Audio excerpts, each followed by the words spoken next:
بسم الله الرحمن الرحيم. اهلا وسهلا بكم اصدقائي وطلابي طلاب الصف الاول الاعدادي.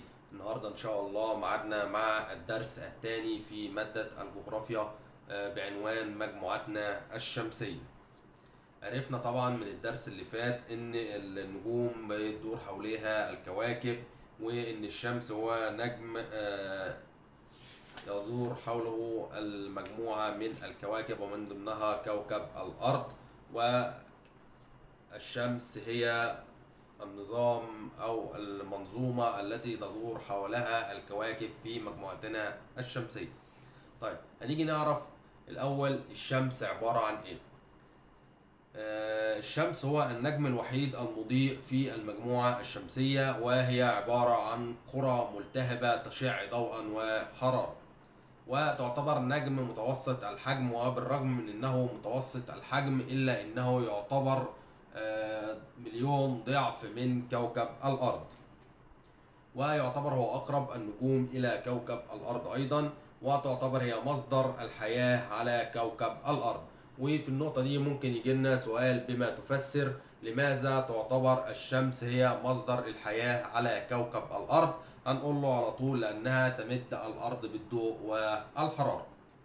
أما عن الكواكب المجموعة الشمسية، فتدور الكواكب حول الشمس من الغرب إلى الشرق عكس اتجاه الساعة.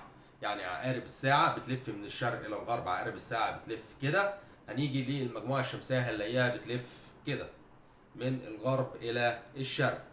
طيب الكواكب مجموعة الشمسية دي بتلف حوالين الأرض في شكل إيه؟ يعني بتلف في أنه شكل بالظبط من الأشكال الهندسية المتعارف عليها؟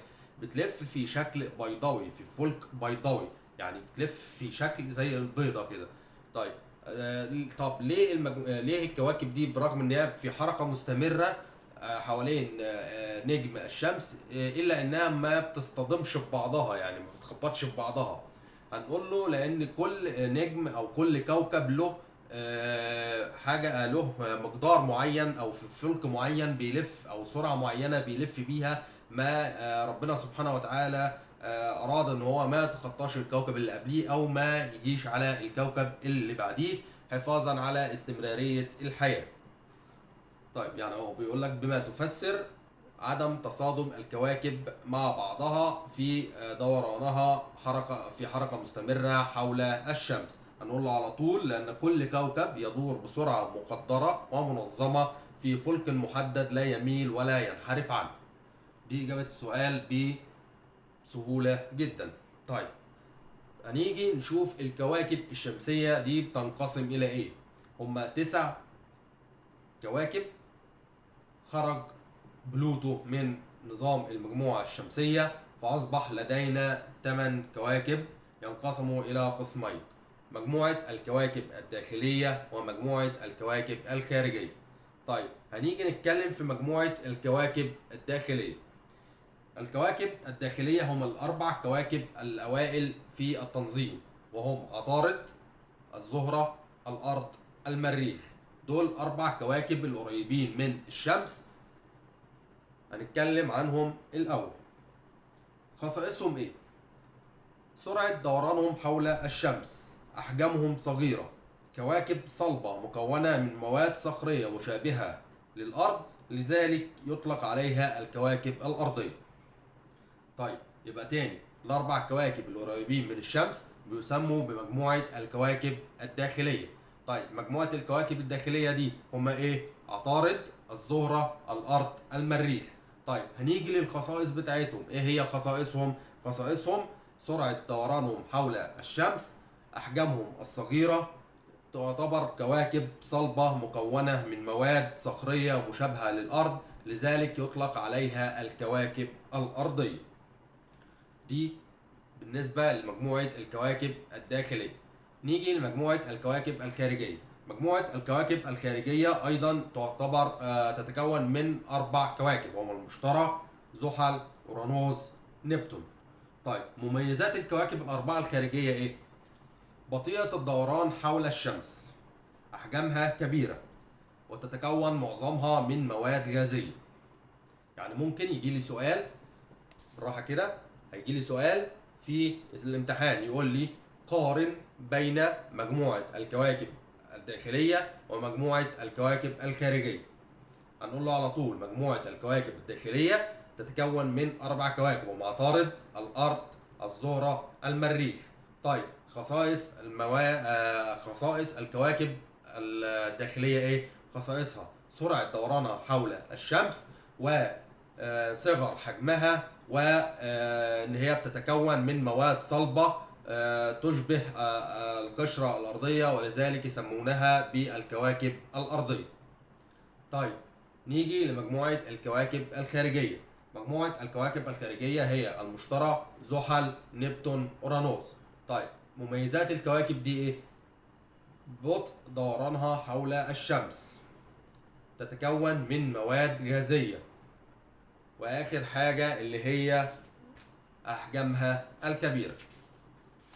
وبكده نقدر نكون خلصنا المقارنة بين مجموعة الكواكب الداخلية ومجموعة الكواكب الخارجية، وهنيجي دلوقتي نشرح كل كوكب على حدة بيتميز بإيه.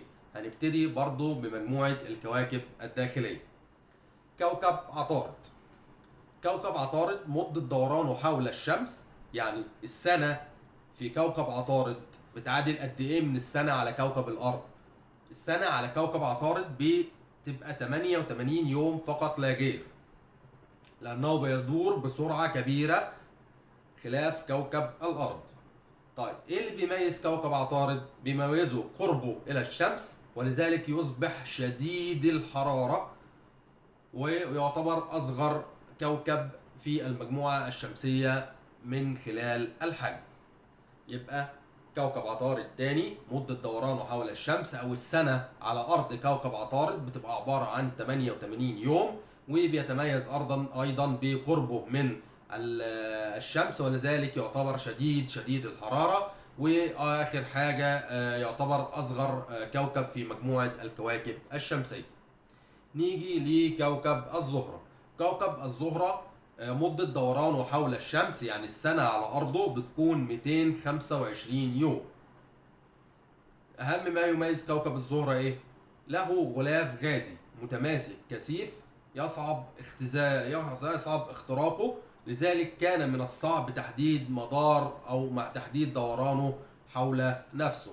يعني العلماء ما يقدروش يتوصلوا هو بيدور حوالين نفسه قد إيه، يعني اليوم مدته قد ايه في كوكب الزهرة. العلماء ما يقدروش يوصلوا للنقطة دي بسبب غلاف الغازي الكثيف لكوكب الزهرة. طيب ايه تاني بيميزه؟ يسمى بتوأم الأرض. طيب ممكن يجي لي سؤال هنا بسيط، بما تفسر أو لماذا أطلق العلماء على كوكب الزهرة بتوأم الأرض؟ بسبب تقاربه مع الأرض في القطر والحجم والكتلة.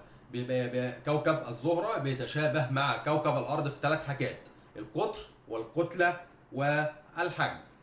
تمام كده، لذلك سمي بتوأم الأرض. تمام، هنيجي لكوكبنا اللي احنا عايشين عليه كوكب الأرض.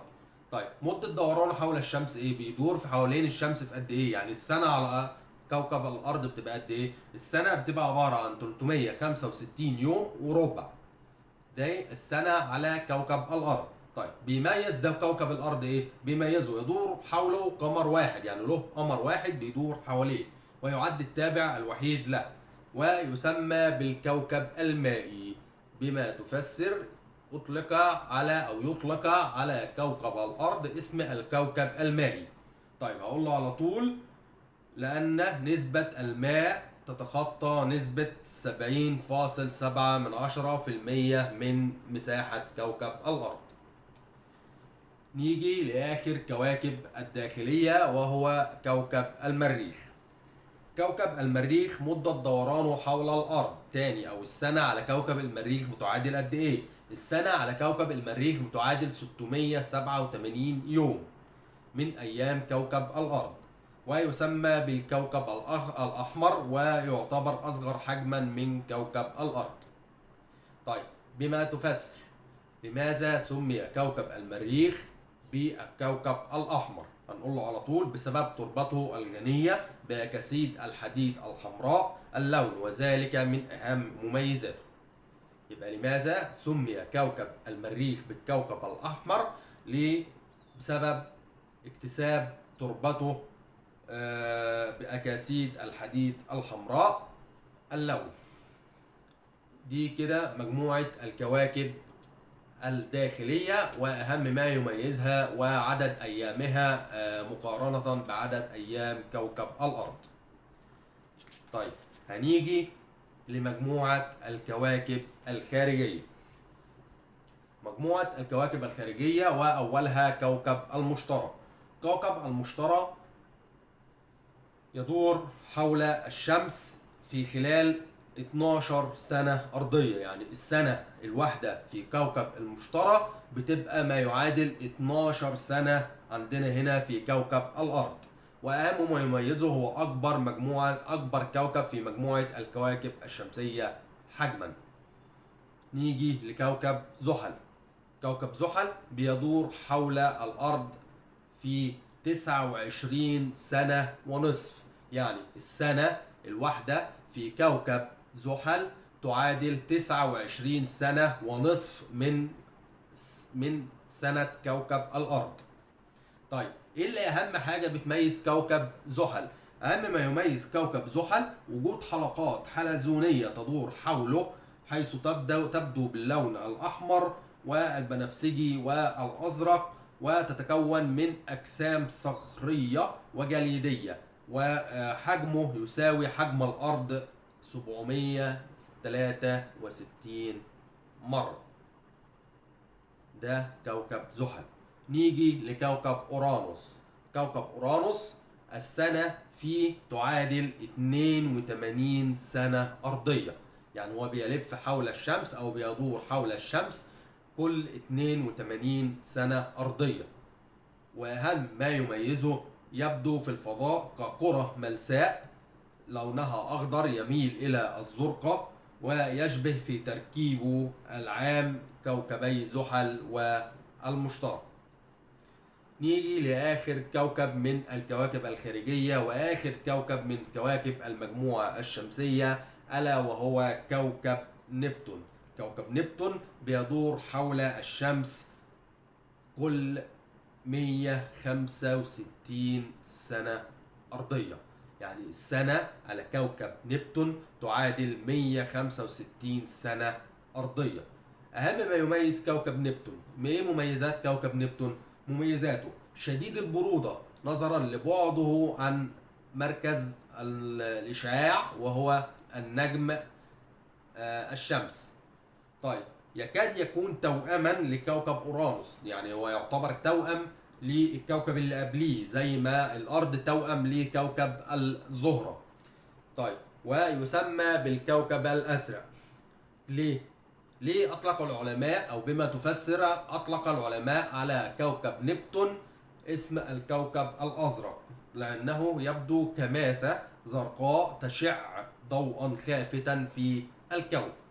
دي كده كانت معلومات عن الكواكب الداخلية والكواكب الخارجية على كوكب الأرض على مجموعتنا الشمسية. وبكده أكون خلصت درس النهاردة.